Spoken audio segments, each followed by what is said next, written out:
ads off this time because Hey, it's. Why were you just hanging out here for an hour? What were you doing? I was playing I can Stellaris. see your. Oh, I can see your timer. No, It was because like I was waiting for 57 people to minutes. come on. So normally I'll just put myself on there. That way, if I don't get into a weird Oh, Stellaris hole, I'll know when people come in. It's like, hey Tony, stop being a bunch of genocidal robots. no. Because that's how I play Stellaris. I play as genocidal robots that want to kill all organics. Because that is it is my calming game. We don't. That's not where it's. I've kind of completely like decided like while I do acknowledge AI will take us over, they can just wait us out.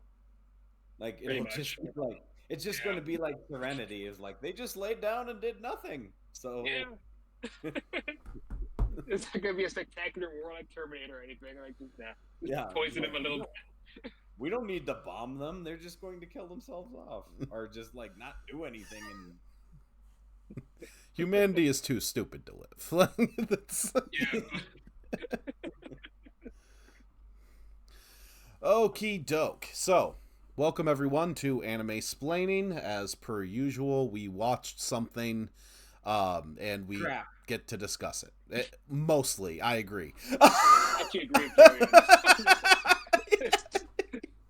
I like I said, I will agree with you both that like the last one is certainly the most memorable.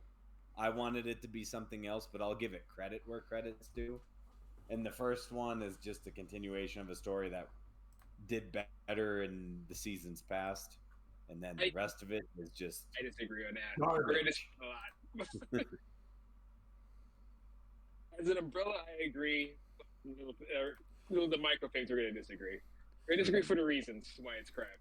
Yeah, I feel like the headline on this is like the sheen is off of the off the or the glimmer is off the rose, the sheen's off the diamond. Like the the gimmick of having Animesplain is over. Like season 2 was able to keep it a little bit because they made it international, like more international than just giving this to anime Japanese companies. But this one, aside from one, you, especially the ones that are sequels, I was Oh not my super God. impressed by. They only had like one good idea, and they just could not follow through after most of them. Most of them. The one the made duel zero. still looks good. Like the first episode still looks good generally. Like I like the way the lightsabers look in the black and white. And yet you hate But what you hated the- what that anime studio did when they had a full feature. For shame. I will say, Joey, on this one, it looks better in black and white. In color, it looks a little gaudy. In black and white, it fits perfectly. It looks like the Seven Samurai, but animated. which But is the what's the movie? Ninja Batman and Batman Yeah. Ninja vs. the Yakuza League. This is what this animation studio did. Same You company. do not recognize the animation style. Like it is very distinct.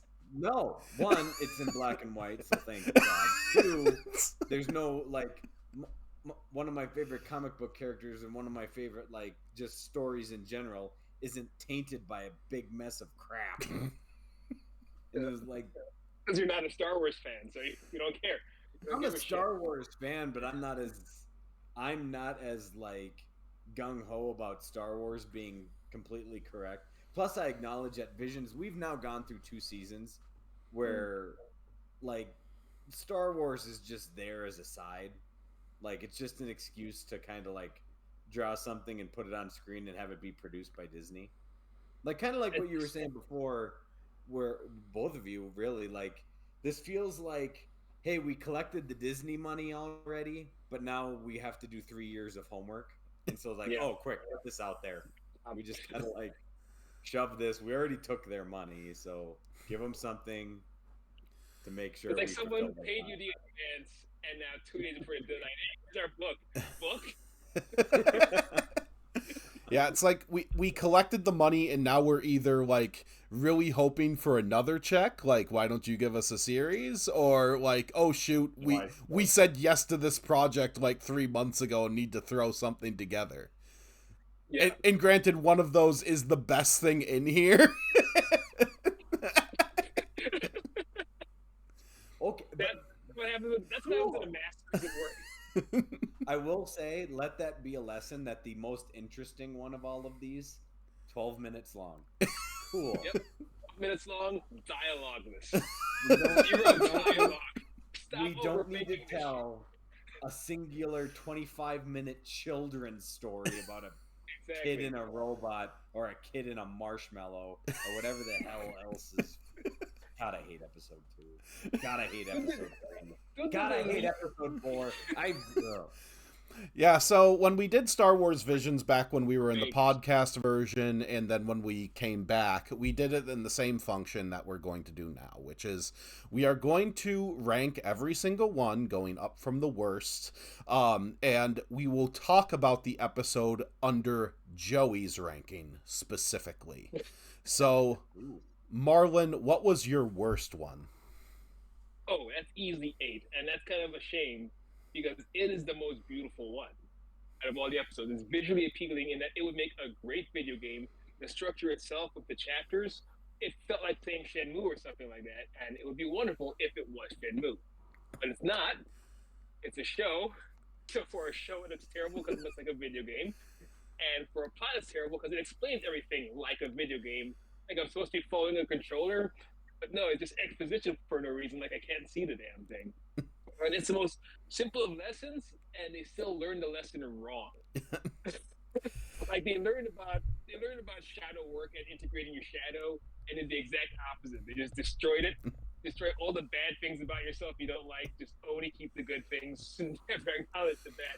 So you missed the lesson, and you can't even write a decent script. Episode 8 was easily the worst. Well, we'll save the most of the discussion for it based on Joey's ranking in case he does not have this as his worst. But we are in agreement. My number 9 was Birds of Paradise. Yeah, what the shit was that? The only reason why I didn't have this as my absolute bottom is because I remembered it more than some of the other ones. So what was your But bottom you're right, one? Like this is the stupid, like we can rank this. I mean, honestly, 2 through 8 are all just one big ranking of crap. Like they I all disagree. are We'll the get same. there, but I disagree. Yeah. Like so I'm willing to put 8 in the last because it was like Dream World, you're fighting yourself, you're worried that you're a Sith, but you're not a Sith. So you fight against yourself and then you end up on a beach. In a completely different persona. like Death Stranding, really. And it was just like it was weird computer animation, right? Because I wouldn't call this. Yeah. It was not CG. like computer animation. It was straight up a video game. Yeah, One long my note on this episode is feels like this would be better if you cut out about 80% of the dialogue. Designs and animations speak for themselves, but they did not trust the audience to follow. Having chapters in this episode that is 20 minutes long is certainly a choice. Shut the fuck up. I hate this. And I watched it twice. It's worse on the second viewing. It's freaking crazy. Again, it's going to be a very common theme through a lot of these episodes and seasons past. How the fuck is this Star Wars? Just simply because you can say, oh, I'm having an internal battle and my bad self is a Sith. Cool. I'm of two minds about it. On the one hand, it's Star Wars because, yeah, the whole Sith good and evil thing, the Force, blah, blah, blah. On the other hand, at least they branched out and tried to tell a different story, which I give the show credit for it. At least they're not doing the whole Skywalker thing for 9 movies straight. There's a whole universe with its entire history, centuries of history to just dive into, and I give the show credit for that. Like, we go into the future when the Empire is long dead. We go into the past before lightsabers are even a thing, and the creativity is great. But once we get to the actual story and the dialogue and what to do with it, friggin' crickets for most of these guys. At best, you have Wikipedia entries. Yeah, and I do not know what the writing, process was on this. I do not know if this was studio notes. I don't know if, half the reasons why a lot of these are bad are studio notes, because I don't know. This one feels like Disney had more of a hand in them than the first season, where Studio Trigger literally just made the most bonkers thing that they possibly could, and here they are so handcuffed, you can practically see the handcuffs on them. On this one, though, because this one's not centered around a child. Well, this having one's like some also kind not of a Studio funny Trigger. buddy. Studio Trigger is the smuggler. Um, but it's kind of Oh yeah, in that same vein where it like this feels like we saw Suzume. We watched the movie Suzume, and that movie gets in its way so much by just every time the character is doing an action, they need to actively say it. This is the pure, like, Netflix thinks you're looking at your phone, so we always need to say what we're doing so that when you look up, it's like, oh, visuals, maybe I'll pay attention to this for 5 seconds. This is that's what made used to to go be with the radio disposable. shows. That's cool, but it only works so many times too, right? Like it's like, hey, look, something's happening. Hey, look, something's happening. Not this time. Hey, look, something's happening. You told me the first time. I don't believe. Yeah. Like, at some point, it falls on deaf ears. No, and the problem is they sometimes they expect you that if we show you like lightsabers and Jedi and Sith that you're going to be intrigued by this, and Jedi and Sith are the most boring thing in the Star Wars universe for the most Yeah. part. Mhm. Honestly, Unless you you can't show find me a these way to insane make them aliens. interesting. Well, You like, can't show me these. yeah. Go ahead, Marlon. I mean, like, because I agree with that wholeheartedly, and that's the problem with a lot of these is it's centered around this Jedi Sith mantra. The only like the first three movies, the original trilogy is just centered around like rebels versus an empire, Yeah. and like in the fighting like this evil galactic empire. It's not there's no like I mean maybe there's Sith in like the the lower things, but you kind of got to dig for that Jedi versus Sith. Then the prequel trilogy goes into it, but the only reason they go into it is because they have to establish how these two big bad guys established this overarching power over the entire galaxy when we were a world full of Jedi. Like, how did this happen? So we had to establish that. And then again, they get away from it kind of in the Skywalker trilogy, even though most of that's kind of crap.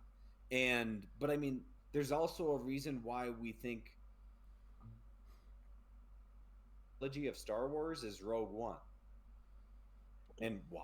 Because Rogue One doesn't feature this Sith versus Jedi mantra. No, and They tell a even then standalone story about rebellion. the best long form Star Wars work that everyone says is great, and granted, I still haven't watched it because I have finite number of time to deal with, is Andor, and Andor doesn't deal with Jedi at pretty much at all. At all. Yeah. They just don't exist.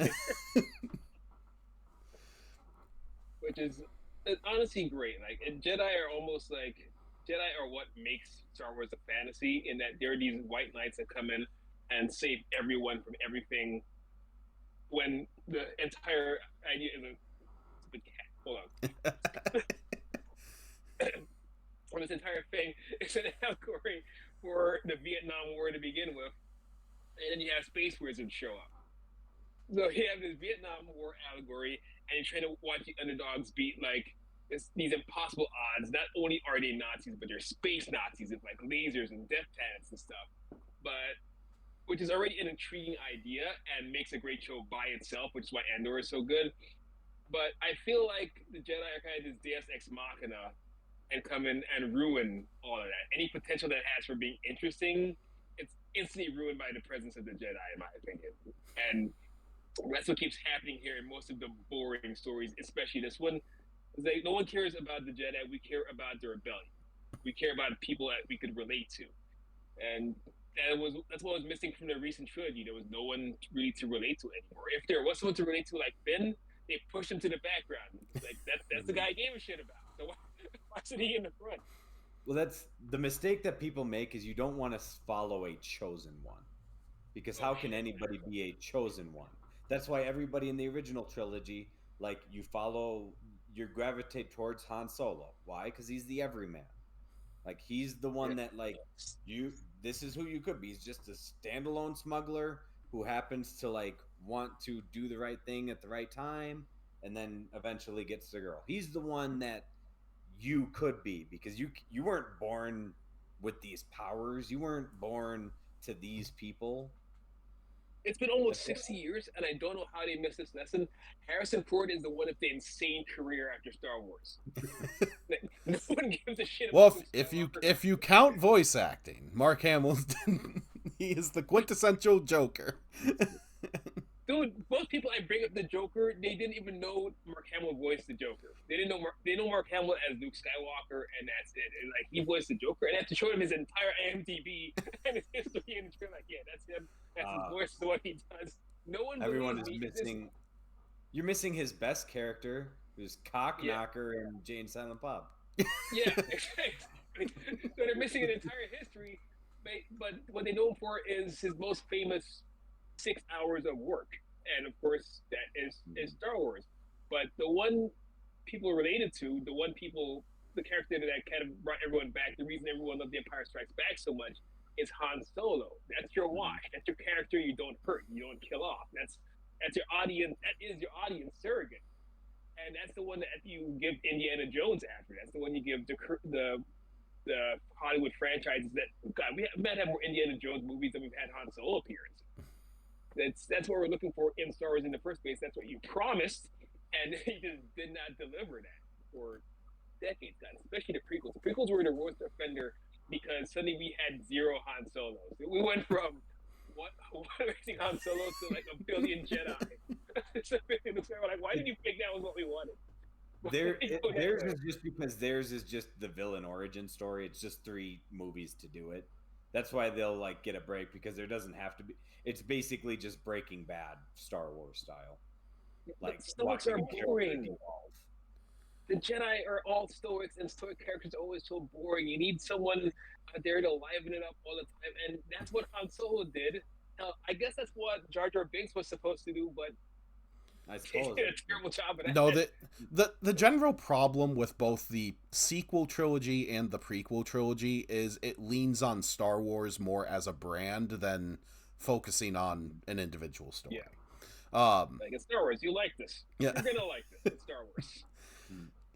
And moving on, so my number 8 was, we'll just give this overall thing of rank, like the 7 out of 7 when we're done.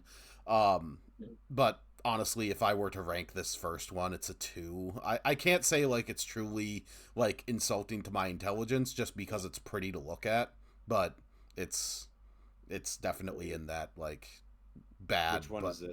That was Birds of Paradise, but my number 8 is The Bounty Hunters. Oh my God, am I dying? Am I dead? Am I lost in the will? Like, shut up! I can see it. Damn. Yeah, if you do not remember The Bounty Hunters, you probably don't, because it's probably the most forgettable of these. I remember it's episode 7. That I remember. It's the one right before this next one. There's one part where they're going through space, and the rest of it is whoosh. Joey, I'd hate to tell you, but The Bounty Hunters is not episode 7. Wait, which one? It is episode 4. Is that the Steve? That's not the Steve Buscemi one, then, though. What's the Steve Buscemi one? Is 4 or 5 the Steve Buscemi one? I gotta look at what Steve Buscemi was. I didn't know he was there. He was the voice in one of them. This is the one where they have the robot with the split personalities. Yeah. You know, saying things like "booyah," Oh God! I think that's when I messaged you and I'm like, I hate all of this. Yep. That is okay. So maybe I do remember that one. Yeah. So Marlon, what is your number 8? That's right. The Smuggler's Run one or whatever it is episode 7. The Bounty Hunters. Yeah. That's so in that case, I feel like that one goes to what's the one that I forgot the name? What's the big teddy bear thing? That is Yuko's Treasure. Yeah, that did nothing for me. The most ugly and snuggly Star Wars you'll ever get.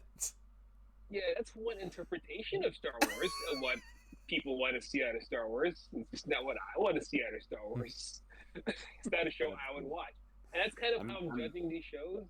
Are they shows I would tune in to see every Saturday morning? Do I want to see more of these? This is your highlight reel. These are your pilots. Get me to watch your show.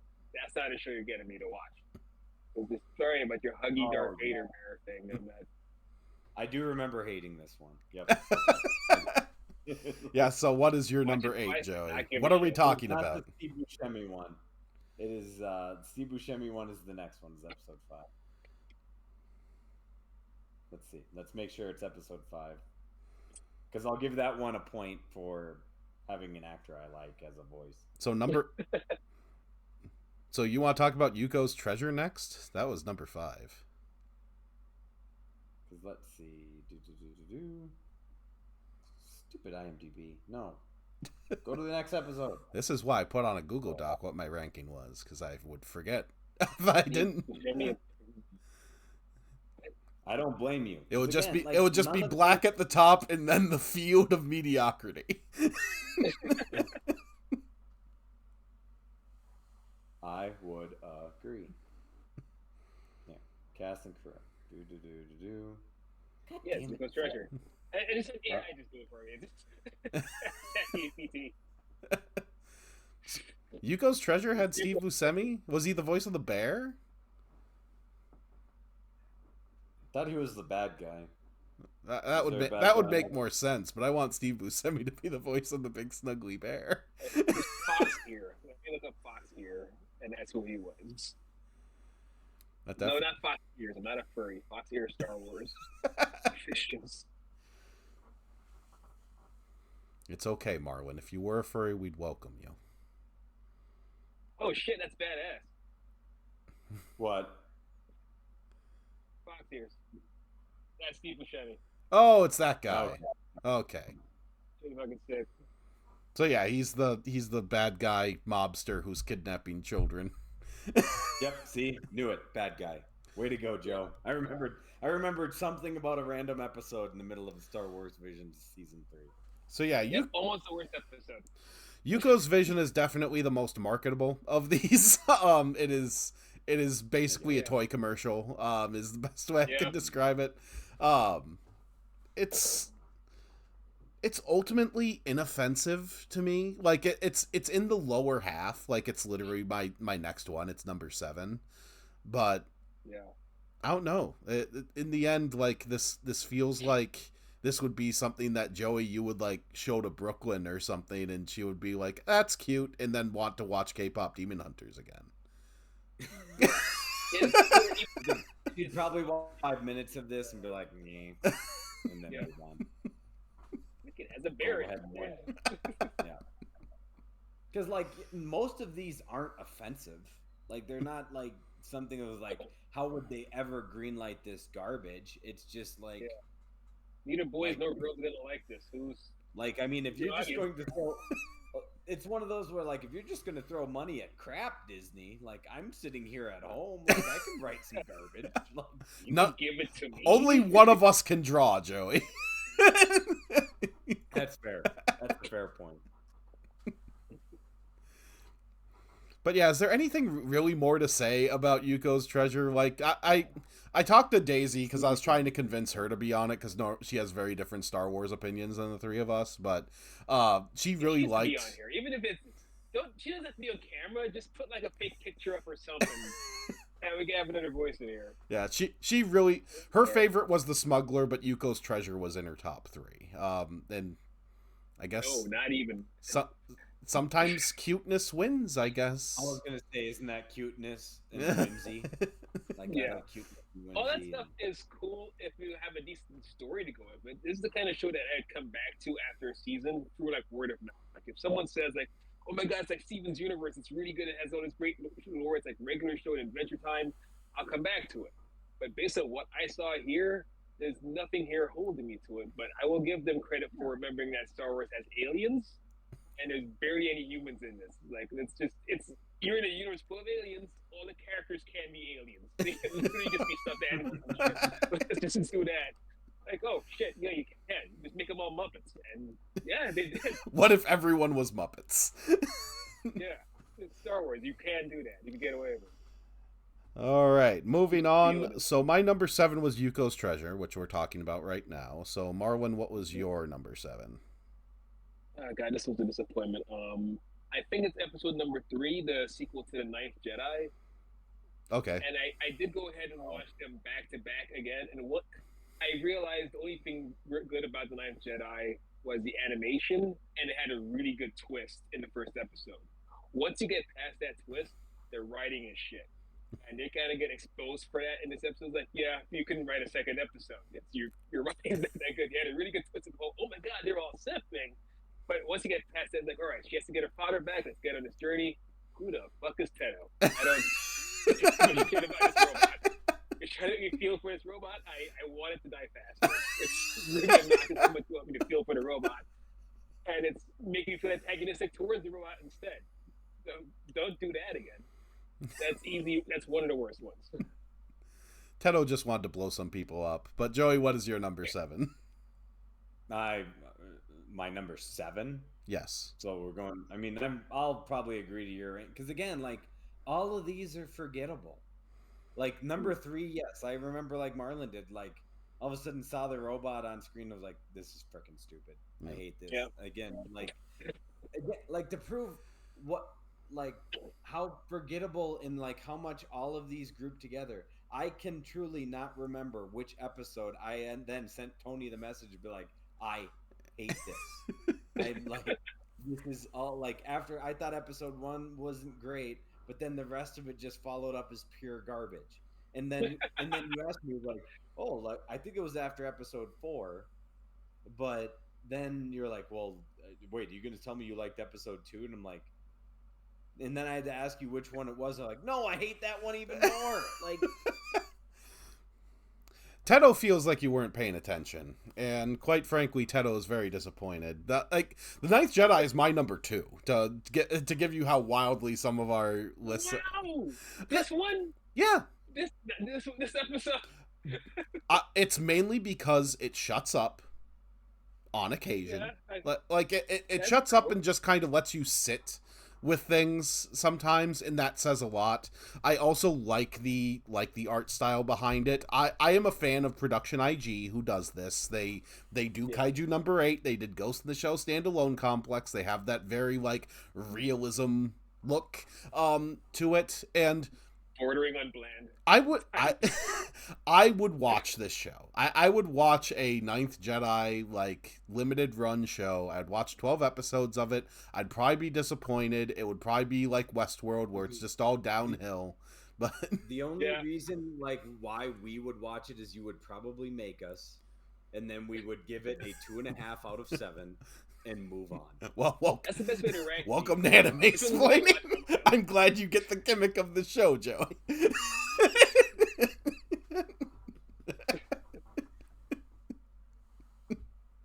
Like there are some things we watch that are memorable. There's even an episode in this that is memorable. We feel different ways about it, but at least like it's there and it's like stands out. This is just like cool, like just some random sequel to like something that we did before, and it just feels there and boring. And I don't think it's random because they clearly have a plot line in mind. If this chasing down this kid's father, it just kind of reminds me of Rogue One that we've done it already. Like, oh my god, she's after her missing father. They kidnapped her father. Like, yeah, I saw this exact plot line, just animating it, and maybe he won't die this time. But it's so far I don't care about the girl. I cared about what you started last time if these people pretending to be Jedi were really Sith thing, and you had like that hidden guy hiding in the robot. Like those are cool characters, but we're not really following those characters anymore, so I don't care. We're following the least interesting one there, and you lost me. Yeah, and we're not even dealing with the most interesting part of this world, which is this is the one that like the Ninth Jedi 1 and 2 both actively say, oh, this takes place generations after the sequel trilogy. It's like the Empire and the Rebels are done. We're just back in like Knights of the Old Republic times, but we're in the future. And they do nothing with it. Nothing interesting is happening. They even have these cool new villains with like the freaking rice farmer hats. It's so badass. There's such cool designs and there's nothing. Just grab this crap. It's pretty. It's very pretty to look at. Like when Teto exploded, like that, the art. Wow. Like I wish I could draw that myself, but the emotion behind it just wasn't there for me. Moving on to number 6. It's not my number 6. I guess since this is like we've now gone through what 4 episodes. Yes. Right. 3. let's just put this in here because it does not deserve to even be fifth because it was crap. 2. Oh, Episode 2 has got to be like much further down this list. I might even amend this to just put this at 9 and just for the I forget. I honestly forget what it's called. It's called like Song of the Fountains or something like that, and I just call it the princess one. like, hey, I found this Jedi child marshmallow doing origami in this bunker that I randomly looked through, and Yeah, that plot was thin. then have to protect again this marshmallow throughout the rest of it. It tries to be the Mandalorian, even though I don't love the Mandalorian either, because I just think it's just a boatload of fan service. It's basically just watching like a fan video.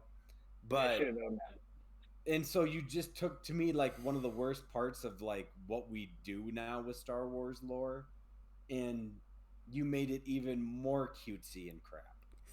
Like, yeah, my exact note, and this is word for word. My little note is 3 sentences. What the hell was this? Bonkers. Maybe the good kind of bonkers. Joey will hate this. Yeah, it was a rough start. Like I at least enjoy that they go like weird with it. She turns into an X-wing for no reason. That's cool. That's one of the coolest concepts they have in the show. The idea of the droids turning into like armor and stuff, like Power Rangers and like Ronin Warriors. Like, yeah, put that in story. They want R2D2 to become armor. That's great. Who heard that? But other than that, yeah, I don't care about the little fluffy thing that's just eyes. Yeah. It's just here to be. Yeah. Tino actually watched this one with me and thought the character's name was Whoop-Ass. it's Whoop-Us, not Whoop-Ass. But I would have heard of SSR, honestly. And I like the Imperial Walkers. They did cool stuff with those guys, like big out of the ice. That was great. Oh, that's right, where they randomly just like appear out of the ground. Yeah. Like why didn't you use this in the movies if you can just hide them underground and just have them swoop? Because it's freaking yeah. But it was cool to look at. If you don't think about it, it's cool. They have a very easy time blowing up those AT-ATs compared to what the Rebels had to do on Hoth. So yeah. They didn't have to tie the ropes or anything. But again, the aura is gone from the AT-ATs, apparently. I disagree. I thought they were used to great effect this season, especially in episode 1.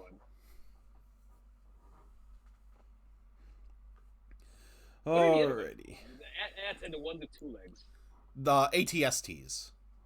ATSTs. People call them chicken walkers, but like they're ATSTs.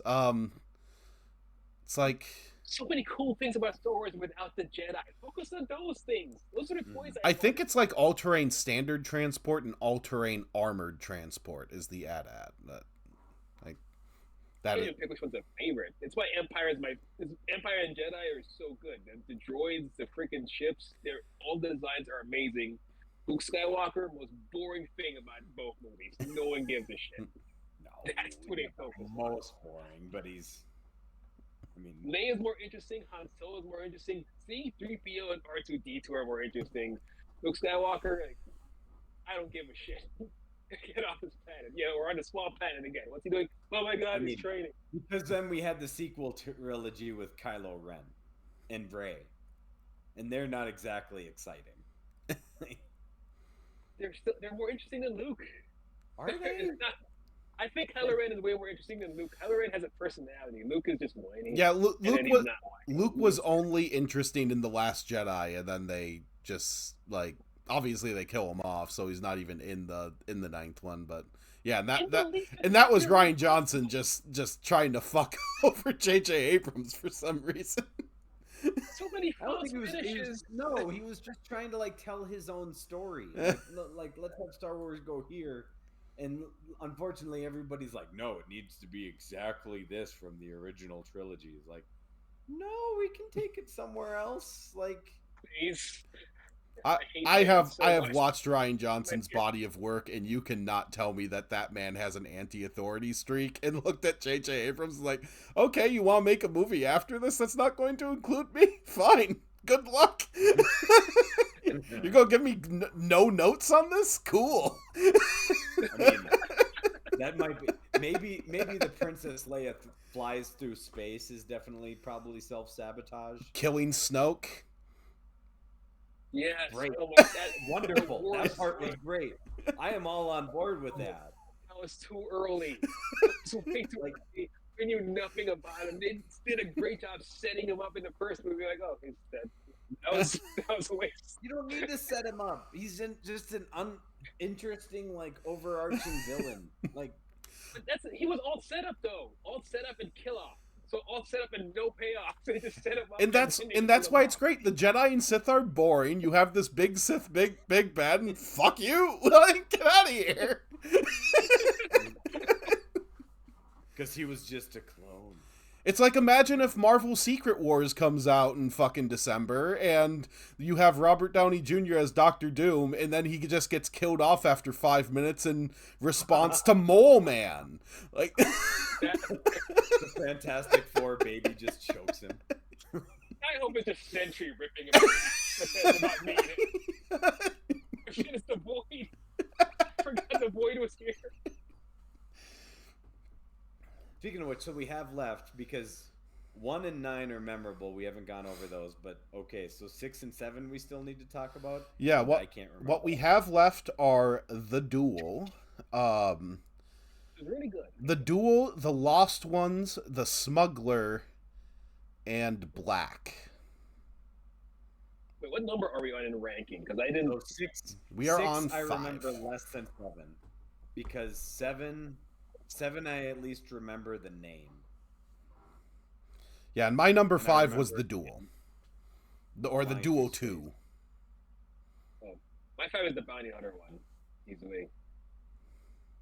'Cause I We like can the talk prequel about stuff. We can talk about the Duel, because the Duel I remember more.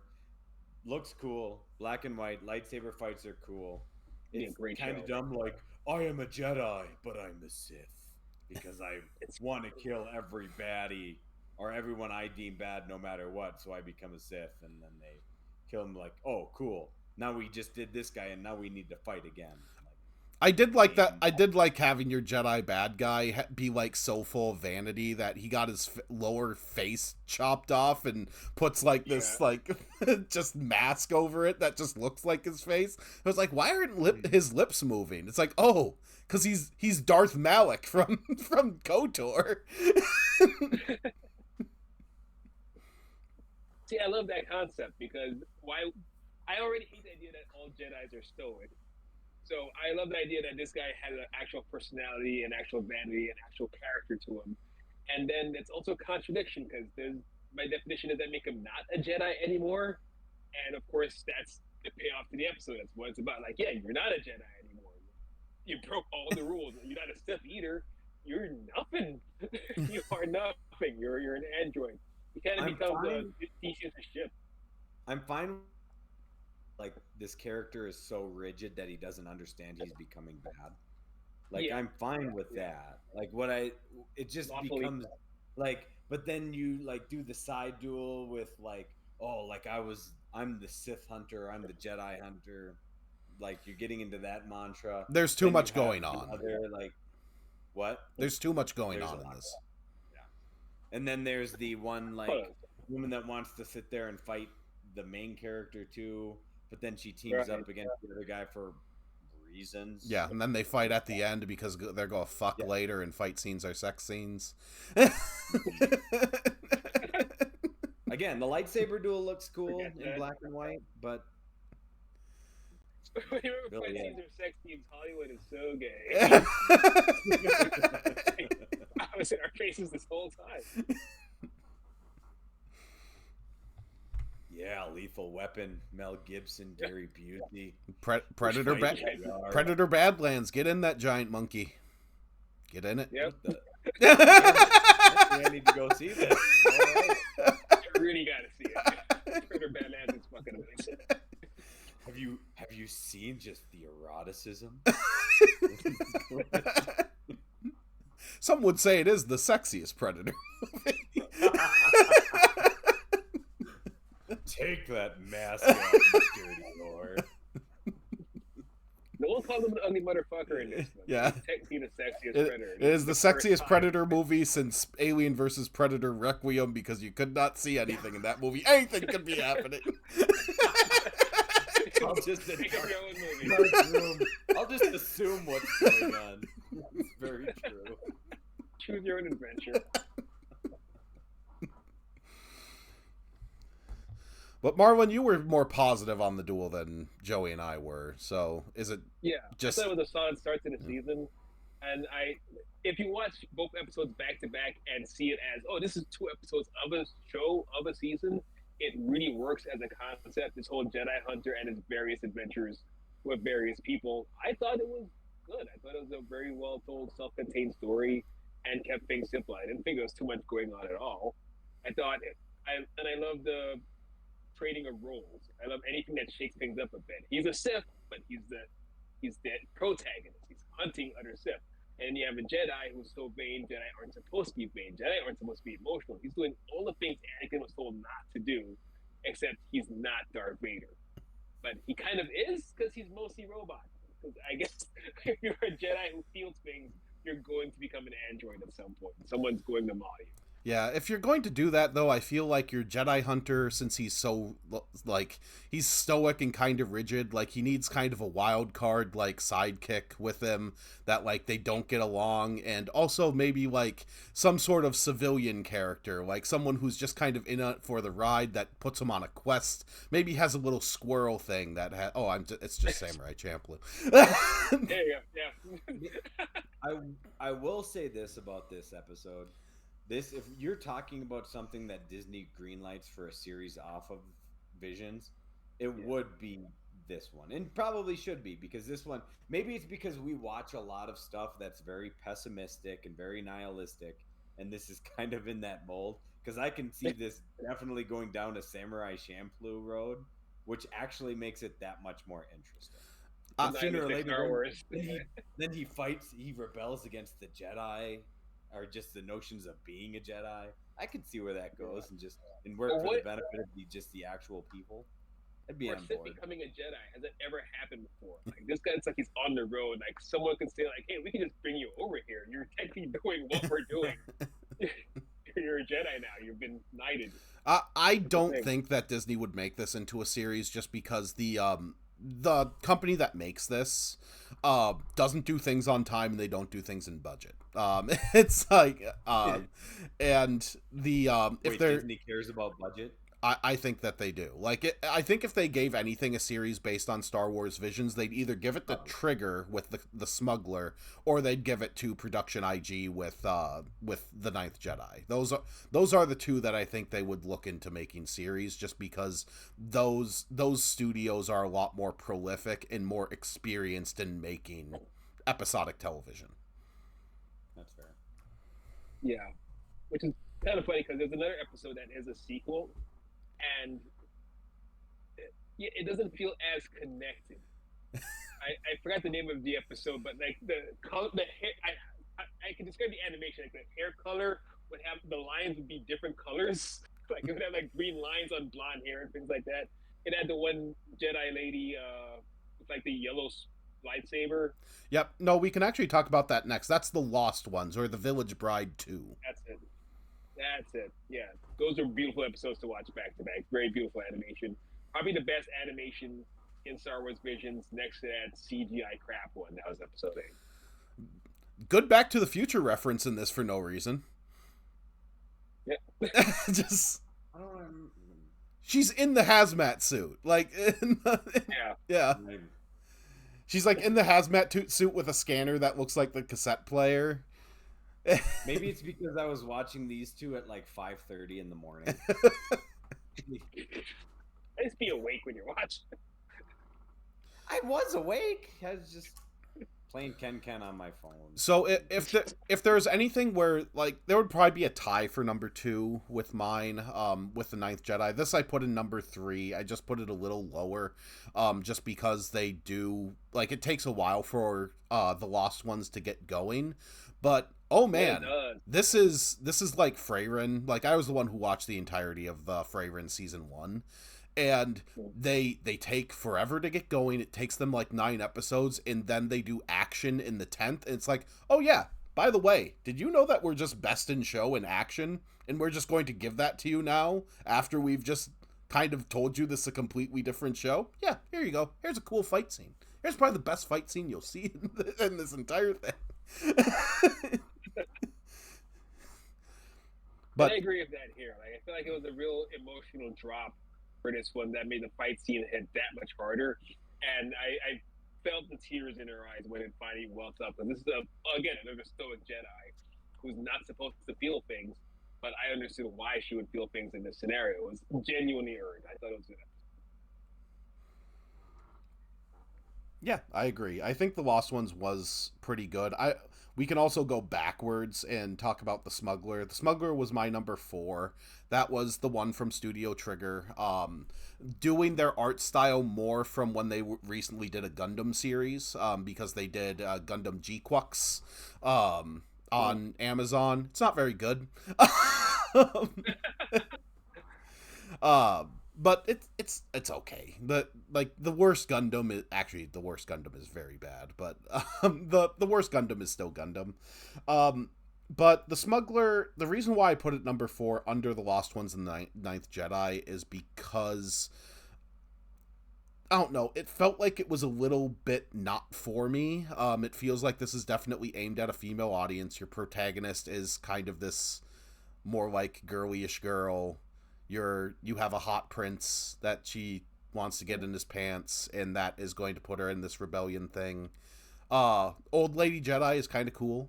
I like her design. This has probably the most distinct character designs of everything that we've seen. But going back, like, what episode isn't really garnered? Pretty much 1 and 9. I can't think of another one that I wouldn't say has like at least a female lead in it. Yeah.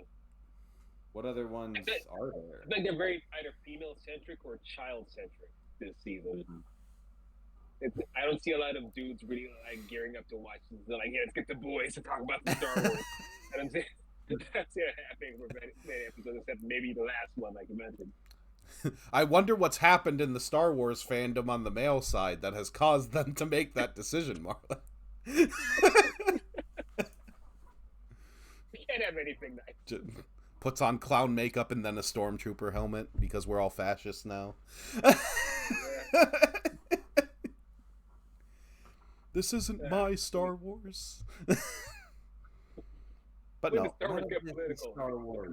But it, like, all of these were fine. Like, it's something that is vaguely enjoyable, and I could get into it, but overall, like, it similar to the Ninth Jedi. It feels like what they're doing is they're trying to get a series, and it's the equivalent of, Joey, back in the day we had VHS tapes. We had VHS tapes for Dino Riders, and it feels very much like that. We basically had a Dino Riders OVA, where it's like, here's a 30-minute episode on a single VHS tape. Let's talk about Virgin Punk, Clockwork Girl while we're here.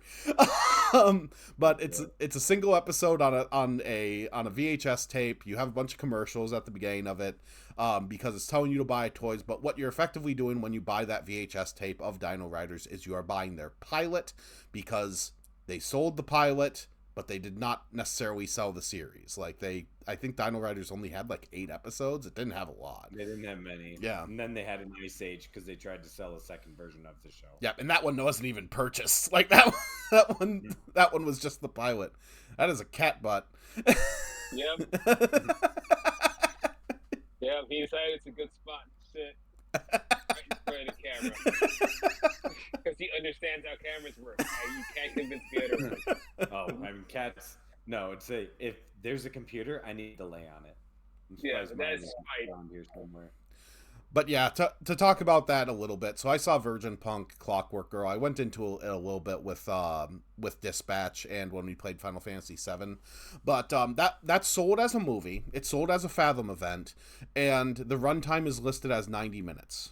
In actuality, it's made by the same guy who made Kite and Mezzo Forte. Kite is of its time. It's from 1998. It's very edgy. It's like a girl who is in a cyberpunk future where she kind of ends up prostituted and also turned into an assassin. It's what this guy really likes to do. He really likes his assassins. Mezzo Forte is truly a hentai. It is actually porn. Like there are full-on sex scenes in it. It also has the best action animation that you will see of its time, strangely enough. So in other words, the guy that, or the person that made it, didn't feel like Ghost in the Shell went far enough with the sex. Correct. Really what I'm yeah, and what Virgin Punk Clockwork Girl is it they got this guy, they thought him out, and got him out of his freaking jerk off room at the porn store. Well, because Mezzo Forte was made in like 2003, so that's the last time you like headed something.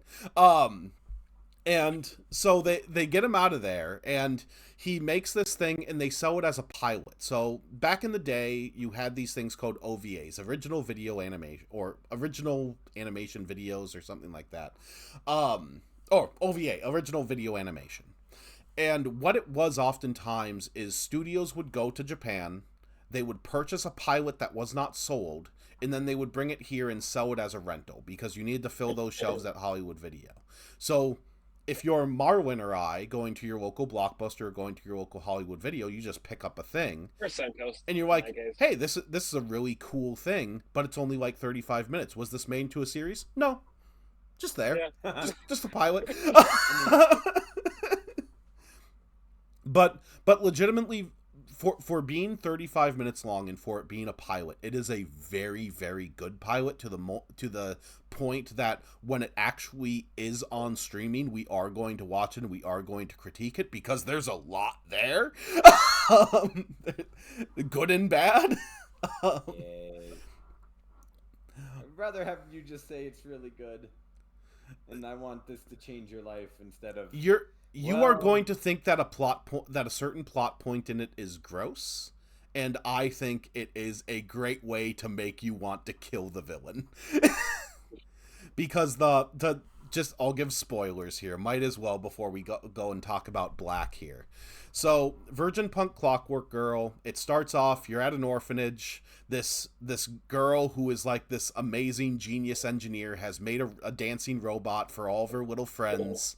And even like the head of the orphanage is like, oh yes, very good. And then these two bounty hunters, Maggie, who is like this like weird, like she looks like an e-girl. She has like the headphones with the cat ears and things like that.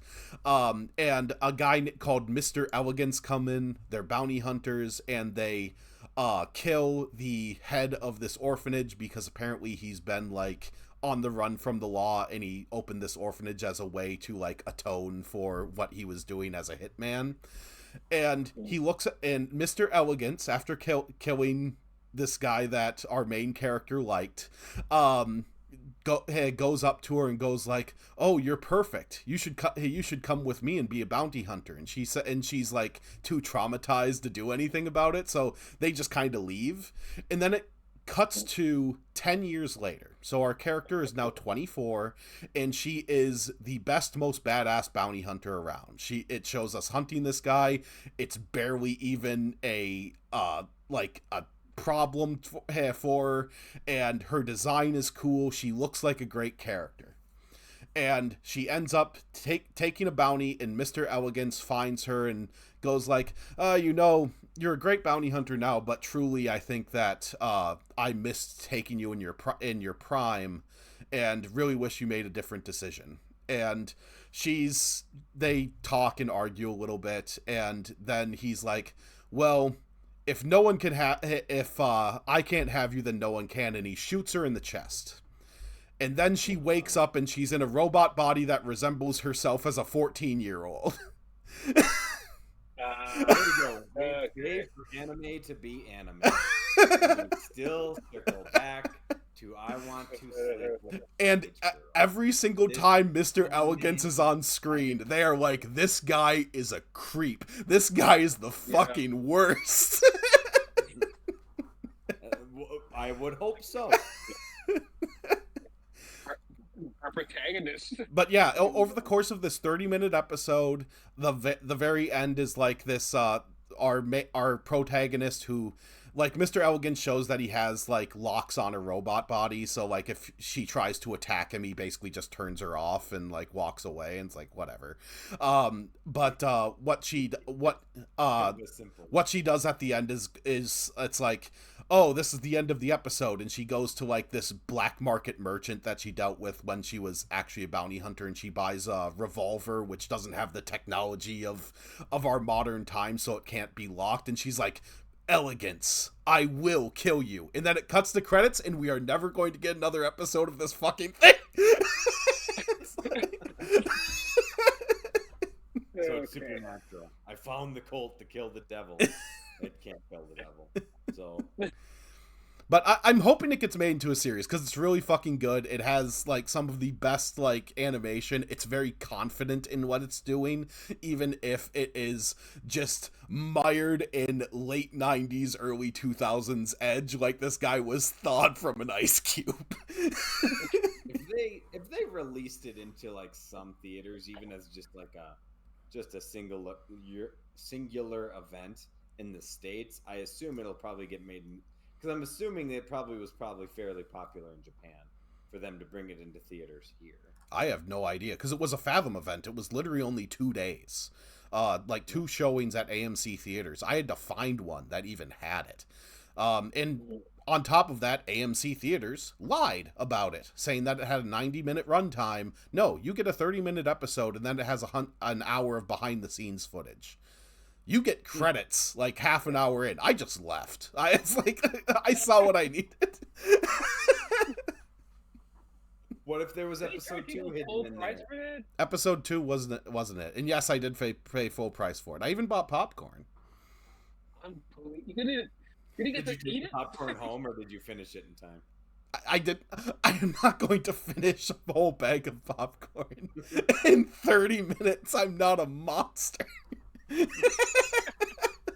False. I've mowed through that sucker. He gladly sold me the bag of popcorn. Yeah, AMC's like, this guy goes to the Plymouth Theater and he goes to Alamo Drafthouse. We got his money, the sucker.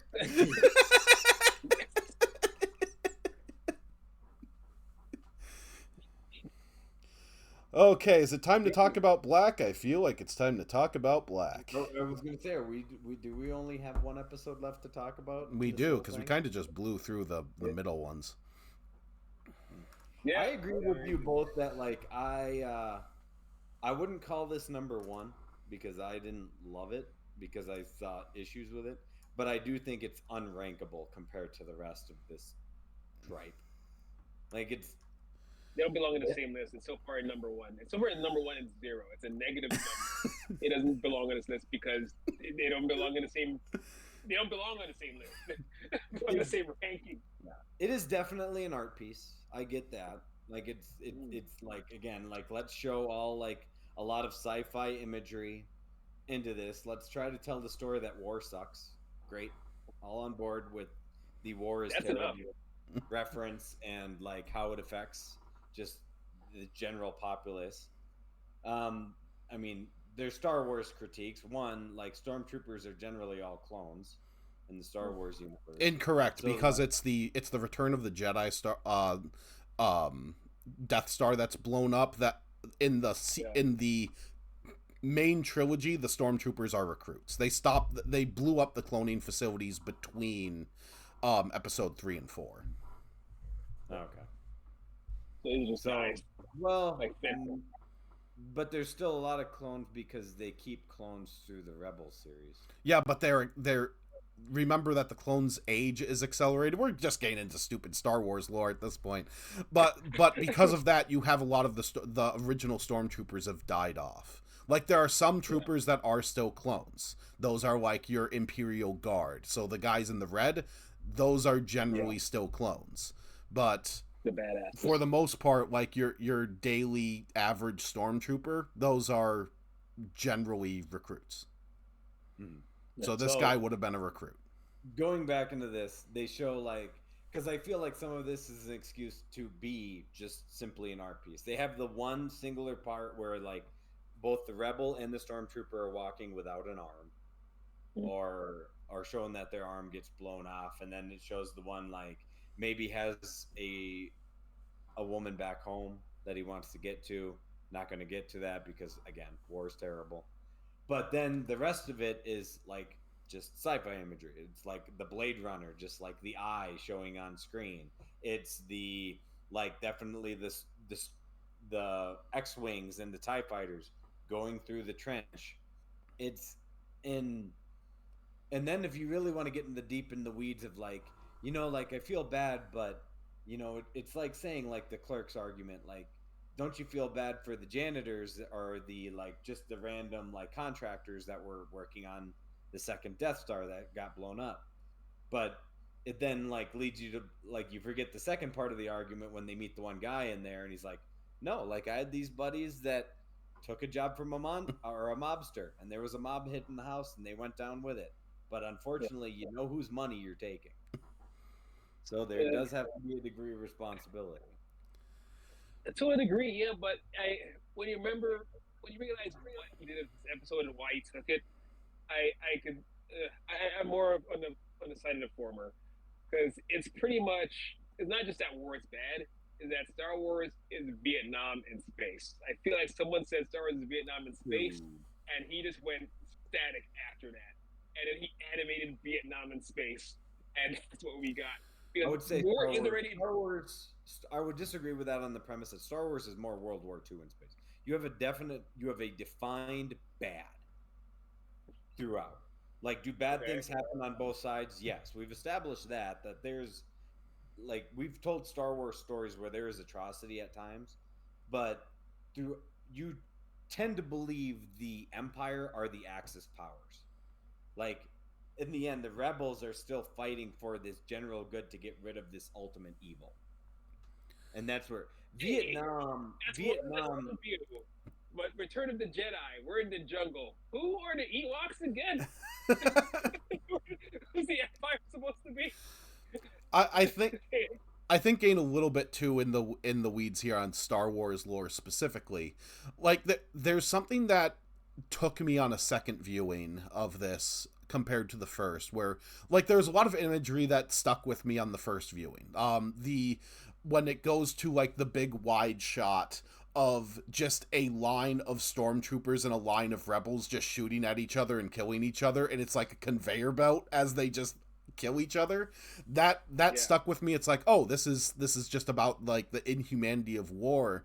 But they go further with that I got in the second viewing, because when it's in the second time that it shows you like a space battle where it's like, oh, we're showing this guy remembering his time in a TIE fighter, he also like puts himself into a X-wing that was blowing up a TIE fighter and is maniacally laughing. Like it's saying that like, oh, there's a certain type of warfighter of person that like revels just in violence and thrive in the environment.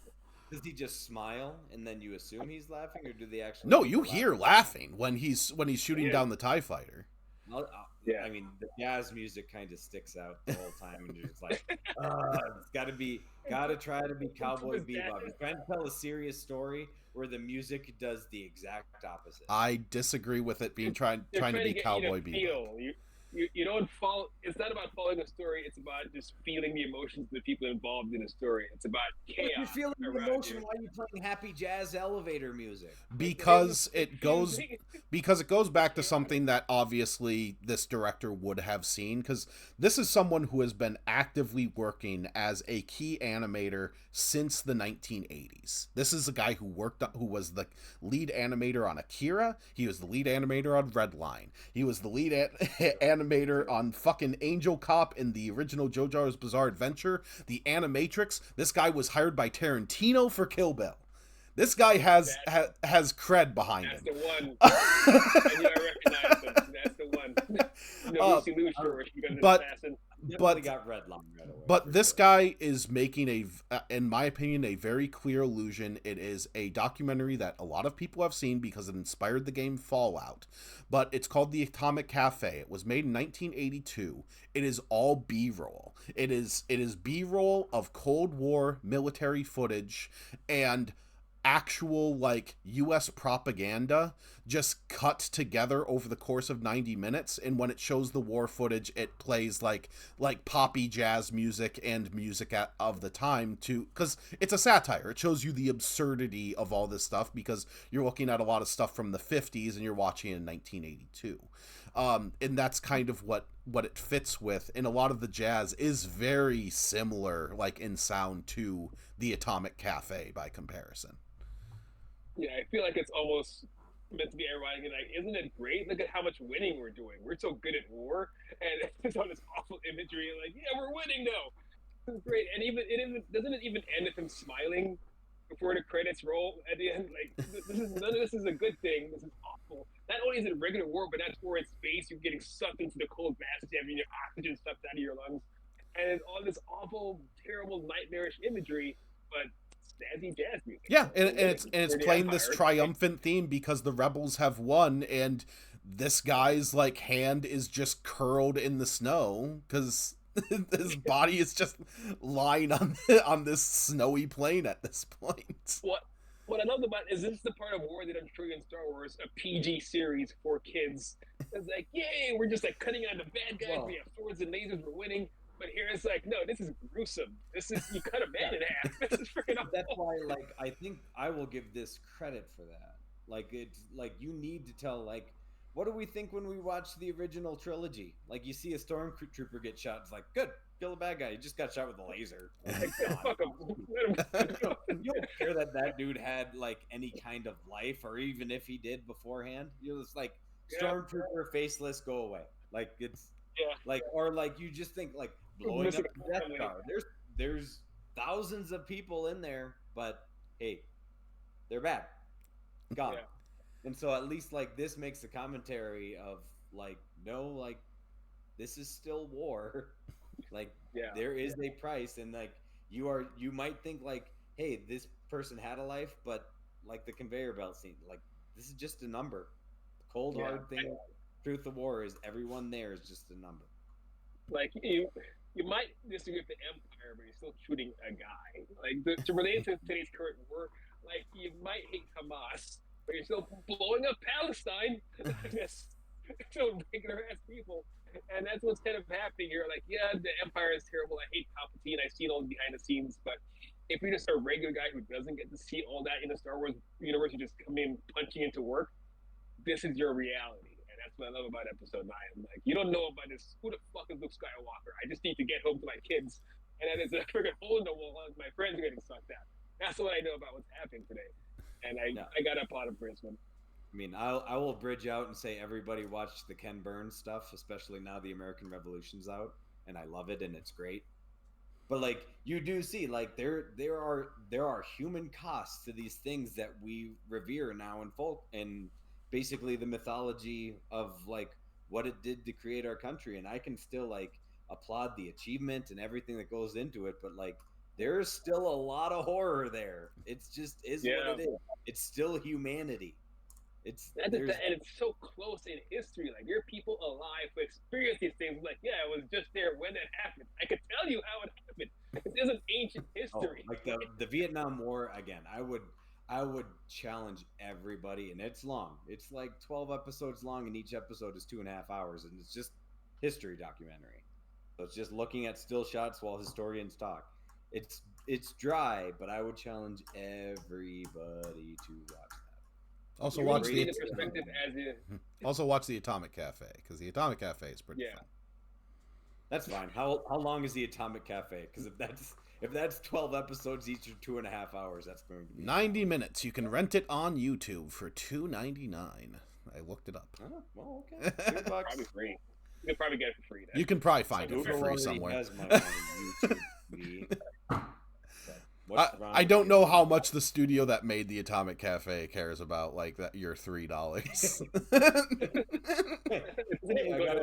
got an envelope in the mail for 30 cents. Cool. You two pocketed the rest of that. So this season of Star Wars Visions, overall, like, you have something that's far away in the best one, and a lot of it is mostly middling.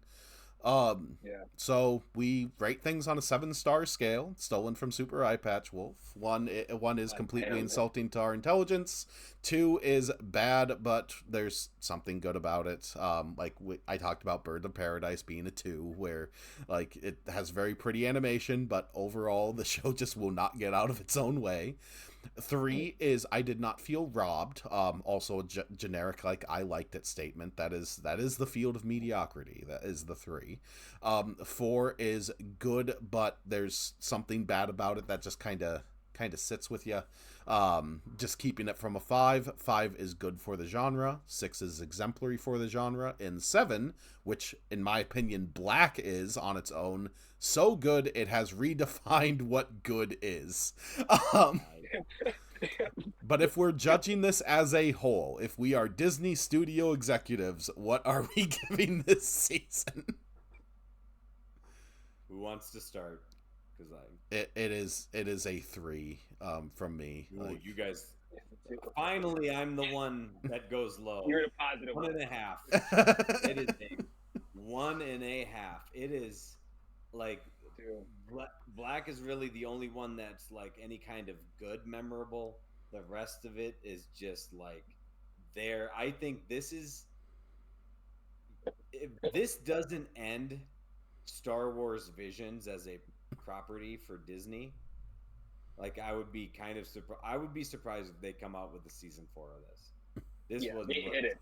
Forgettable and there, and I don't think they have much there. I think if anything, what this shows you is kind of like what you both were saying earlier. Pick a story and invest in it and tell that story. This and What If had the same problem.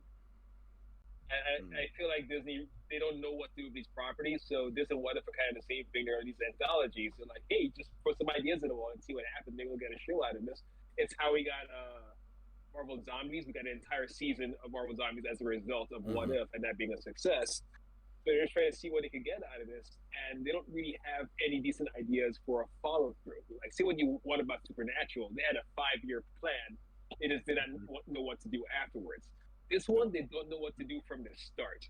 There is no 5-year plan. So now we get to year 3, like, what the shit are we doing? Well, they're not trying to tell an overall through line. They're just they're trying to do the exact same as like Love, Death, and Robots is on Netflix. Where they're making an anthology series, but what the overall goal is, like, are these people putting out their resume to potentially get a series? Are we just wish casting like where we think a Star Wars can go? Are we just showing you different countries' interpretations of Star Wars like we got in season 2? It's the thing is, Disney has too much red tape for that. Something like Love, Death, and Robots, in the name itself, you expect no holds barred, experimental, do whatever you want, and we'll just see what comes, what falls out of it. Like, you could get nudity, you could get cursing, you could get anything. You could really push the boundaries. Here with Star Wars, because it's Disney, you've seen the fluffy crap we got. We literally got a teddy bear person in Star Wars. That's what you have when you have Disney Star Wars. It's like, how cuddly can we make this? How many action figures can we sell? What parts can we get out of this? And when you look at Star Wars Visions, we had that before Disney in Star Wars. That's true. But that's what happens when you get Disney involved in anything. All I'm looking at is He-Man, Transformers. These are all toy commercials to me. Like, you're just trying to sell the kids, therefore I'm not the demographic anymore. So you're not even focused on a story that would keep me entertained. You're trying to sell to someone who's not me. I'm not buying the toys, so you don't give a shit what I say. Here's a shit story and some action figures. Yeah, for some of these, you can definitely see a studio executive walking in and saying, "What are we doing in the Star Wars space?" Yeah, like this is like this is a these section on a spreadsheet where it's like we have allocated. Like, we own this property. You have this huge tab within the app to go to. Like, we can't keep it the same thing for what is now 3 months. We got to give something new. Yeah. So do it. Yes, do it it's quick just and do content. it cheaply. And it's the same thing with Marvel, and I've been saying that ever since they came up with the idea for the show. Like, no, this is exactly when things will tank because now they have to spit the talent. And with the movies, they had a solid plan. Like, okay, we're moving towards this whole Thanos Infinity Gauntlet thing. Let's make sure the stories fit within it. And now with the show, it's just we just need Marvel out there. We just need a product out there. What characters do we have? What names do we have? And they just throw shit out there. Eyes Wakanda and shit. Let's put Eyes Wakanda out there. No one's gonna watch it. They just animate this, and it's all just spam. It's like a T-shirt gun full of products they just sell. They're just firing at my face, and they don't give a shit about the story anymore. And I can see it, and it's not just that I can see it; is that I can tell they know I can see it, and they don't care that I can see it. they're blatant about it now. Yeah. So I think the overall moral of the story. Sorry for cutting you off. That's fine. The moral of the story: Disney, just be Netflix.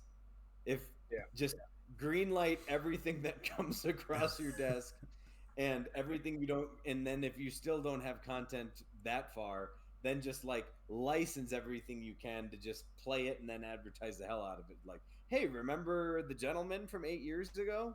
Cool. Yeah. Let's put that out there. Hey, remember this random movie that came out 15 years ago? Cool. Let's put that in your K-pop Demon Hunters has 2 separate theatrical releases at this point, and they're going to do a third. Or Morbius. Oh, my frickin' Spotify thing's gonna come out at the end of the year, and I guarantee you the first 4 songs. Well, get your own Spotify. Sabotage yourself. I have. Oh my God! Yeah.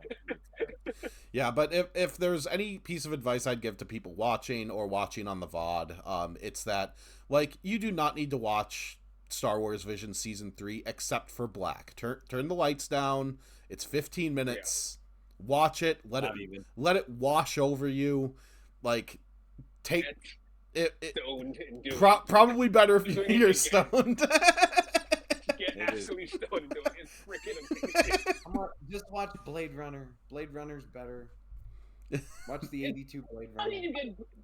You can watch both. How did you get Blade Runner out of this? They're different experiences. The eye. The eye is straight out of Blade Runner. Just the eye.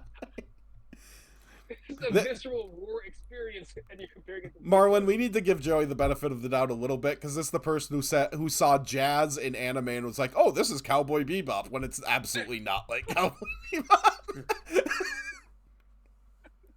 It's Cowboy Bebop. Well, that being said, so Joey, since you have a PlayStation 5 now, are you going to get Ghost of Yotei? I get that series. I gotta get that series. I don't know what that is. So there are two like sort of Assassin's Creed-ish type games. It's Ghost of Tsushima is the first one, and then Ghost of Yotei is the second.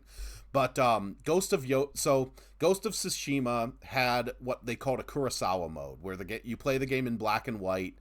It's apparently not very good, but like it was just a way to change the aesthetic. Ghost of Yotei has a Watanabe mode, as in the creator of Cowboy Bebop and Samurai Champloo, where they change the soundtrack to be similar to Samurai Champloo's soundtrack. and like I think they change up the the actual sound effects too to sound more like bloody too. Oh yeah, so you get squishy flashing and blood. A lot of blood, just like Samurai Champloo.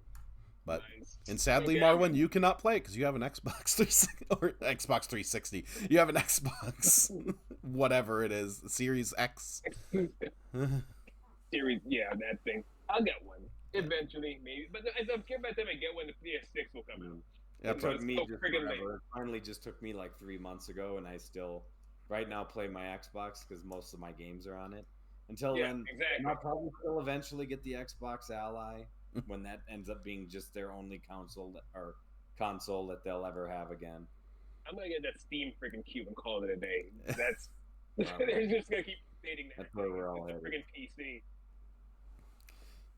Like they just destroyed the gaming world. Once the PC got involved, like nah, you're going down. You're not competing with Steam. It's Steam. They have your games. All your games are here. It should be their catchphrase should be all your games belong to us. Just mark it down and just trademark it.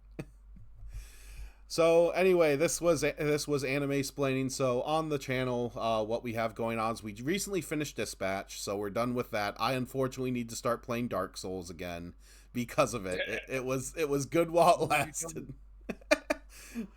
But otherwise we are watching you play Dark Souls. we are also finishing up Final Fantasy VII Remake by playing the intermission portion. I mean, if there's something that Marwin does not enjoy watching, at least from the latest episode, it is Final Fantasy VII Remake. Races? No, it's Remake. It only lasts until you get out of Midgar. So, but it has all this extra shit. Yeah, Marwin did not know that there was a big Sephiroth fight that is the equivalent of in Matrix Path of Neo, where you fight the giant kaiju Agent Smith at the end. Yeah, that's the thing they did. God damn it! We can never have nice things, can we? It was fun. To play. But yeah, and after Final Fantasy VII Remake, because that's only going to last us like 2 more episodes from what I'm seeing on that intermission portion, we're going to be switching to a true Christmas game, and a game of the PlayStation 1. We are going to be switching to Parasite Eve, going back to 1997, and not Final Fantasy VII 1997. It is the game that was immediately after, from the same company that made Final Fantasy VII that same fucking year. What can we follow this with? I don't trust Final Fantasy VII. What else we got? Let's follow it up with our own version of Resident Evil, is what they said, and it is. Put it on the back of every comic book so Marlon will see it and not play it. I remember that, yeah. Like, what the fuck is this? It's that like 90s Spider-Man with the Scarlet Spider and the Clone Saga, and then in between get like, ads for Candyman and. Yep, stop interrupting my story with your shit. But because of that, I need to get an emulator working, because although I still own Parasite Eve somewhere, I don't want to set up the PlayStation on a capture card. Ooh. This thing only takes HDMI. I would need to find literally a component HDMI, and I'm not doing that. It's easier to just get an emulator.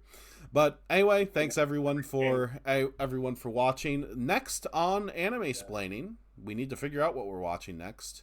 Are we just going back to Full Metal Alchemist? We have 2 more things of Full Metal Alchemist to watch. So dry. Why was that decade so brown? Well, now we're at this point beyond the manga, so we're at the point where this show just went off into its own little thing. What is even? Because there's the new season of Kaiju number 8, right? Yeah, if you want to do Kaiju number 8, we can do that. That I watched like 4 episodes of it. Marwin apparently isn't a fan of Production IG because he doesn't like the 9th Jedi, but we can give your Fire End a chance because that's just Netflix. That's easy. Freyren has a lot of episodes, though. I think season 1 is 26 episodes. Oh, freaking whores! God damn it! Granted that by episode 13, which would obviously be a part 1, we would get a very good fight scene, but it is dry going into it. Just to let you know, it is a lot of slice of life. This is people walking. Delicious and Dungeon. There was one episode of Star Wars Visions that reminded me of that, because there was I think it's episode 3, where they just show her like eating like whatever leftover noodles she has that she heats up and starts eating them. Like, motherfucker, if they're gonna go down this fucking stupid route. The thing that should have reminded you of Delicious in Dungeon would be The Smuggler episode 7, because that's made by the same studio. Yeah, that's the one. I think you hate animated food now. Now you see animated food and it pisses you off. Oh, it's Delicious in Dungeon. So next we'll watch Food Wars, a show that makes eating horny. God damn it. Now, like, part of me is curious of what that is, but I'd get one episode in and be like, Tony, I'm out. Well, I'll give you 3 options. We'll do what I do with Tina when we need to figure out what to eat. So I'll give the 3 options as our first one is going to be to continue Full Metal Alchemist, which we will need to do anyway because we are finishing that series at some point, and that would be another 13 episodes. We can do Kaiju number 8, which is 13 episodes, or we can do How Heavy Are the Dumbbells That You Lift?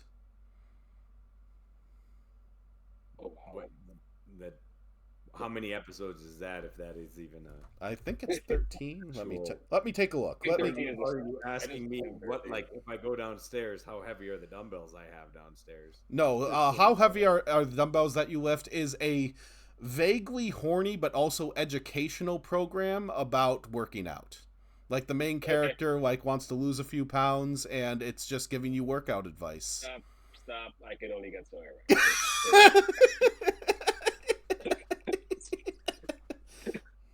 So Marlon's on board with option number 3. Is that what I'm Yeah, hearing? I like new things. I like mystery. I like the mystery box. I always choose the Let's mystery do it. box. Let's do it. I go to the gym at least 4 times a week. How heavy are the dumbbells? What service is it on? It's on Crunchyroll. It is 12 episodes. Ooh, so one less. Yeah, you're all right. The episode titles include 84 hours. Why Don't You Try Strength Training? Why Don't You Have Some Protein? Sensei on a Diet 2? Did You Have a Nice Summer? What's Your Sports Day Event? Want a New Rival? Want to Be an Idol? What If We Get Lost? Have You Seen God Before? Surprised not one of them's called Glute Bridge. These are all just voicemails from that guy at the gym.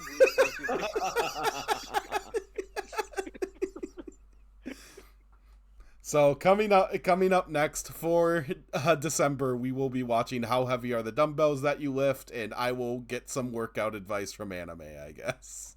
Oh my lord. And Joey, just so you know, the show is pretty horny. It's more horny than Bastard. I don't think it's more horny than Bastard, and I don't think it's as That's horny impossible. as Keijo. Like, I mean, yeah, Keijo's Bastard. champion. Bastard is probably the horniest thing we've ever watched. I wouldn't even call it horny. I would just call it porn. And that's why when we I watch just Virgin emphasize Punk I Clockwork can't Girl, say we it. will also watch Mezzoforte. Oh, that one you're talking about. Yeah, it has full on sex scenes with full penetration because it was 2003, and our hentai had just the best action animation we would ever see. Yeah. We're still at that point where we can tell our parents it's okay, it's a cartoon, and get away with it. Now parents know better. Still, probably We're could. just on that line. Yep. So thanks everyone for coming in. Join us next month, and we will see you later.